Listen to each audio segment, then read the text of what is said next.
Petrol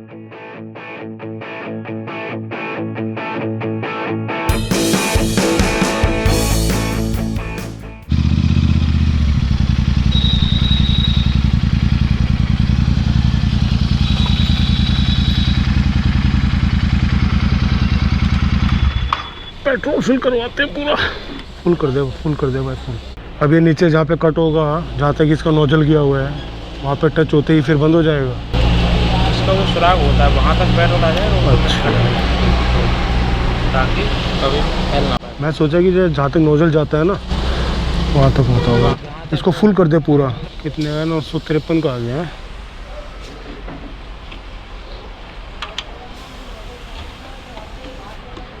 ये हो गया जी पेट्रोल,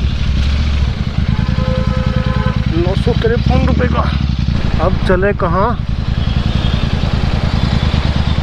नमस्कार दोस्तों। तो पिछली बार तो आपने मेरी सर्विस देखी थी कि मैंने यहाँ पे अपनी बाइक की सर्विस करवाई थी बहादुरगढ़ में। तो अब सर्विस के बाद मैं सोचा चलो इसकी एवरेज नापते हैं। पिछली बार मैंने जब जयपुर से मैं इसको लेके आया था तो मैंने 37 की ली थी। कुछ भाई लोग बोले यार तू तो झूठ बोल रहा है, कुछ कमेंट्स आए थे ऐसे। ठीक है, मैंने कहा यार वही वाली बात हो गई है, तो मुर्गे की जान गई, खाने वाले को मजा नहीं आया। तो आज फिर एक बार मैं इसकी एवरेज नापूंगा सर्विस होने के बाद, क्या एवरेज देती है ये। तो मैं अभी जाऊँगा यहाँ से बहादुरगढ़, तो बहादुरगढ़ से KMP। अब इसमें क्या है, बहादुरगढ़ से जाऊँगा तो मैं कुछ शहर का एरिया भी आ जाएगा और हाईवे का भी आ जाएगा, दोनों मिक्स हो जाएगा। मतलब ये नहीं हो सकता कि भाई खाली हाईवे पे भगा के एवरेज निकाल ली, जैसे कि पिछली बार हुआ था। तो बहादुरगढ़ शहर तो मैं क्रॉस करूंगा तो उससे पहले दूसरे गियर में चलेगी तो एवरेज आ जाएगी, उससे भी पता लग जाएगा कि सिटी कंडीशन और उससे मिक्स करके क्या आ रही है। जाने को मैं बाईपास से भी जा सकता हूँ, लेकिन फिर बाईपास ये समझ ले हाईवे का ही पार्ट हो जाएगा। वैसे इस टाइम जो है ना भीड़ काफ़ी होगी उसमें, यहाँ सिटी में ना। हाईवे से चलते हैं, आते हैं तो वहाँ से आ जाएंगे। अब कैमरे की सेटिंग मेरे को बदलनी पड़ेगी। ऐसे लगाने के बाद ये पता नहीं लग रहा है कि चल रहा है कि नहीं चल रहा है, क्योंकि विजिबल नहीं है मेरे को। तो भगवान भरोसे चल रहा है मामला। चले यार, ओके ना, एक बार इसकी सेटिंग बदल। चलो भाई, GoPro की सेटिंग बदल दी है, ये कामयाब नहीं है, ये कामयाब नहीं है भाई ये तो। चलिए देखते हैं क्या होगा, थोड़ा चला के देख लेते हैं ऐसे। तो मैं सोच रहा हूँ यहाँ से KMP चले, या तो KMP चले या फिर यहाँ से सीधा सांपला चले। दोनों में से कोई भी, दोनों सड़क अच्छी हैं। अब मैं KMP जाऊँगा तो कल फिर मेरे को, चाहे मैं KMP जाऊँ चाहे मैं सांपला जाऊँ, कल फिर मुझे सब ये काम करना है। और वहीं से गाड़ी मोड़ के लानी है बाइक, जहाँ से अभी मैं मोड़ के लाऊंगा, क्योंकि एवरेज तो तभी पता लगेगी ना। इसके अंदर क्या लोचा है कि सिंगल आदमी के साथ तो सब एवरेज नाप लेते हैं। मैं पहली बार कोशिश करूंगा कि एक राउंड में लगाऊं सिंगल पे और फिर एक राउंड लगाऊं मैं पिलियन के साथ, तो उससे मेरे को डिफरेंस पता लगेगा भाई सिंगल में क्या एवरेज दी इसने और दो आदमी बैठे तो क्या एवरेज दी। नहीं, इसकी सेटिंग ऐसे ठीक है कैमरे की। पहले तरफ मैंने क्या था, काफ़ी हिल रहा था, अभी भी हिल रहा है। खैर, बाइक को चलाऊंगा मैं 80 की स्पीड पे, नॉट मोर देन 80। 80 की एक जेंटल स्पीड है, उस पे चलेगी ये गाड़ी।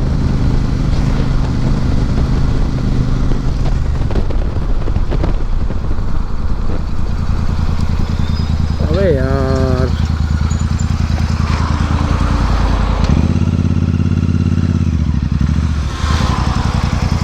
क्या करे क्या ना करे, कैसी मुश्किल है।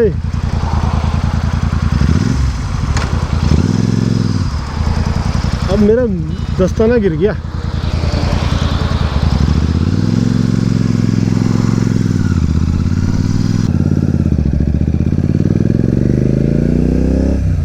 अब चली ना गाड़ी। आते वक्त मैं बाईपास से आ गया क्योंकि अभी सिटी में भीड़ बहुत होगी। शाम का टाइम है, सब गोलगप्पे खाने निकले होंगे। और बहादुरगढ़ के तो पकोड़े बड़े फेमस हैं जी। मौसम भी बरसात का हो रहा है, तो मैं क्या जाते वक्त तो जाना है ही, तो इसलिए मैं बाहर से आ गया। स्पीड है 80 की और मैंने डिसाइड किया है मैं जाऊंगा सांपला। सांपला करीबन मेरा 40 जाना 40 आना 80 किलोमीटर अप डाउन हो जाएगा। 80 किलोमीटर में मैं अच्छे तरीके से बता पाऊंगा कि भाई क्या एवरेज मिल रही है क्या नहीं मिल रही है। ये आ गया KMP, इस तरफ जाएगा तो मानेसर, इस तरफ जाओगे तो कुंडली। ये आ गया रोहद का टोल गेट। ये हमारे गरीबों का पैसेज टू इंडिया। ये देखो बहादुरगढ़ ऐसे नहीं रह गया। लाइटिंग देखो बहादुरगढ़ की आप। और ये बहुत अच्छी बात है, इन्होंने देखो हर जगह जो है ना पिलर के ऊपर स्वतंत्रता सेनानियों के जो फोटो बनवा रखे हैं और नाम लिखवा रखे हैं। नमस्कार दोस्तों, आज फिर उसी रूट पे चलते हैं। पहले पेट्रोल लेते हैं जहाँ से कल लिया था। इसको फुल कर दे। हाँ, इसको फुल करना है, जितना भी इसमें आएगा ना उतना बिल्कुल ऊपर तक कर दे इसको। इसकी एवरेज नापनी है मैंने। यार ज़्यादा आ गया तो एवरेज तो गड़बड़ी है इसकी। इस हिसाब से तो एवरेज कुछ भी नहीं है। 243 242। अब हम चलेंगे उसी रूट से जिस रूट से कल गए थे। रहबरे आजम सर छोटू राम, ये गढ़ी गांव है यहाँ पे, सांपला गढ़ी। यहाँ पे इनका जन्म हुआ था 1881 में, ठीक है। और इनका देहांत हुआ था 1945 में। करीबन 62-63 साल की इनकी जिंदगी थी। लेकिन मैं ये कहता हूँ कि मैंने अपनी पुरानी वीडियो में भी आपको बताया है, फुल जाट जो थे, शुरू में जाटों को किसी ने पहचाना तो वो खाली सर छोटू राम के नाम से पहचाना। पहले ये दिल्ली से लगता हुआ जो एरिया था, हरियाणा, पंजाब और पाकिस्तान का पंजाब, ये सारा एक ही हुआ करता था। इन्होंने क्या किया हमारे समाज के लिए, सबसे बड़ी बात ये है कि भाई अगर ये काफी इनका नाम है तो क्यों है। जो किसान होते थे वे कर्ज में दबे रहते थे, उनके ऊपर दुनिया भर का कर्जा रहता था। भाई बेटी की शादी करनी है, बेटे की शादी करनी है, पैदावार इतनी होती नहीं थी, तो वे जाके बनियों के पास अपने जो है ना जमीन गिरवी रख देते थे और उनसे पैसा उठा लेते थे ब्याज पे। और ये इनके साथ भी हो चुका था, इनके पिताजी के साथ भी हो चुका था। तो इन्होंने पहला कानून ये बनाया, कोई भी किसान अगर अपनी जमीन खाते में लिखवाता है और पैसे उठाता है, जितनी भी वो रकम उठाएगा उस रकम का अगर दुगना उसने ब्याज दे दिया, आप समझे,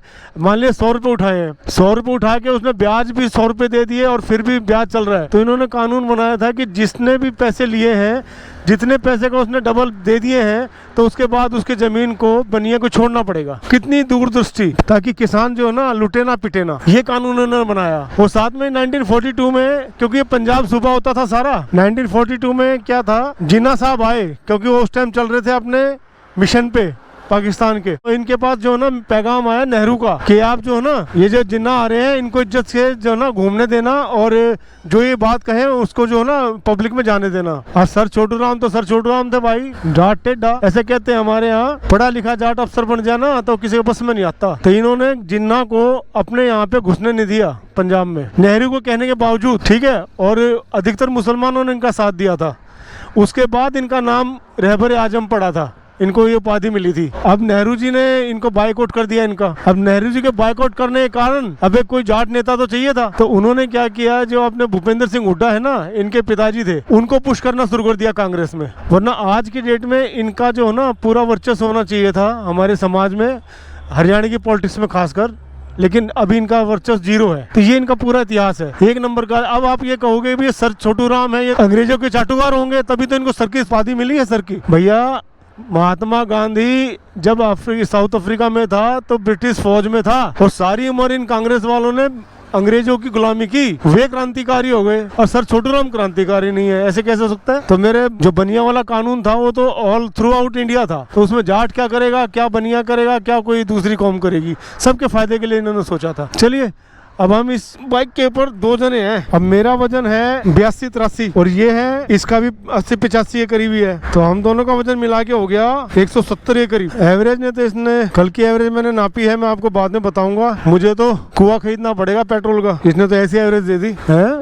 सिंगल के हिसाब से कितनी आ गई? सिंगल के हिसाब से 32, 64, 30, 27, 28। चल बैठ। चले जी, जय हो जाट राम। और ये जो आप स्टैचू देख रहे हैं ना, ये स्टैचू भी मोदी जी ने आके बनवाया था। कांग्रेस ने तो इनका कभी कोई स्टैचू भी नहीं बनवाया इतने साल से। तो ये कहानी आज है हमारे यहाँ। और फिर मैं बोलता हूँ तो आप लोग सोचते होगे यार ये क्या यार, ऐसे यार क्रिटिसाइज नहीं करना चाहिए यार। ये जो सामने पुल बन रहा है ना, इसके नीचे से मैंने यू टर्न ले लिया था, आज भी यहीं से लूंगा। मैं बिल्कुल उसी रूट से आ जा रहा हूँ जहाँ से मैं कल गया, ताकि 1 किलोमीटर आधे किलोमीटर का भी फर्क ना पड़े। ओह ये देखिए, हिब्बे का है क्या यो? कितनी बार का है? लग गया तो ऐसा है रात का हो जुड़ू, रात का पाओगा ये देखिए भाई साहब, ध्यान दिया नहीं और वहाँ से सीधे आए। एयर बैग्स खुल चुके हैं दोनों, चश्मा भी यही है। मुझे लगता नहीं है किसी को ज्यादा चोट लगी होगी, क्योंकि ब्लड वगैरह कहीं नहीं है। चूड़ी एक यहाँ पे ही पड़ी है, इस मीन्स कोई लेडीज बैठी होगी इसमें ना, कोई फैमिली होगी, वो अपने जा रहे होंगे। रात को ध्यान दिया नहीं, उन्होंने सोचा ऊपर चढ़ जाए पुल के, और फिर ये कहानी हो गई। काफ़ी स्पीड से आई, ये ठुकी कहाँ? इसका जो बम्पर है ये कहाँ ठुका होगा? इसमें नहीं ठुका। हाँ ये पहिया है ना, ये यहाँ से गई है ऐसे, ये दोनों इधर ये 2 पहिया जा रहे हैं ना, ये देखो ये, और ये यहाँ से आके फिर ये पलट गई है यहाँ पे। एग्जैक्टली। चलो भाई, इसीलिए कहते हैं थोड़ा ध्यान से चलाना चाहिए। इसीलिए कहते हैं कि speed thrills but kills. Total चली है 60 किलोमीटर, 2 लीटर से कम हो रखा है तेल। और आ जा भाई आ जा, फाटक खुल रही है यार, फुल कर दे इसको। फुल क्या है, वैसे ही चला दे सीधा, ज़्यादा नहीं आएगा। बस ठीक है। कितना आया? तो अभी पेट्रोल आया 1.79 170 का, और जाते वक्त आया था 243। How it is possible? कुछ तो गड़बड़ है Daya. 56.7 divided by 2.56 is equal to 26 की एवरेज है भाई साहब कल इसमें, सिंगल उसमें। यार धुआं खरीदना पड़ेगा। इसका कारण पता है क्या है, कि बीच में मैंने कई बार बाइक को रोका, कई बार गोप्रो सेट किया, कई बार बदला, और एक बार टोपी गिर गई, और कल शाम को ट्रैफिक कुछ ज्यादा था, वो सब कंडीशन लगा के इसमें 26 की एवरेज दी है। और आज जब मैं पिलियन के साथ गया हूँ, तो आज की क्या कहानी होगी चेक कर लेते हैं। क्लियर करो भाई इसको, क्लियर। आज मैं चला हूँ 60 किलोमीटर, 32 मतलब 64 किलोमीटर। और मैंने पेट्रोल डलवाया है, इसको हम करेंगे भाग से। 1.79 लीटर है मेरी बाइक में पेट्रोल। ठीक है, ये अगर मैंने फिजिकल दिया, आज इसने दी है 35.75 की एवरेज। उसका कारण है कि आज मैं बिल्कुल कॉन्स्टेंटली एक ही स्पीड पे चला, ट्रैफिक कम था। भले मेरे साथ पिलियन बैठा था, लेकिन इतने हैवी इंजन पे शायद पिलियन का इसने कोई इफेक्ट दिखाया नहीं एवरेज में। तो आज ये 35.75 लीटर मेरी एवरेज निकाली है, नॉट बैड। तो ये समाचार थे भाई साहब। आप मेरी इस वीडियो को लाइक कीजिए, शेयर कीजिए, सब्सक्राइब कीजिए। और जिस भाई ने खरीदनी हो, वो इसको खरीदने से पहले या तो एक पेट्रोल पंप का मालिक बन जाए, या फिर एक दुबई में कुआं खरीदे। ठीक है, तब तक के लिए जय श्री राम।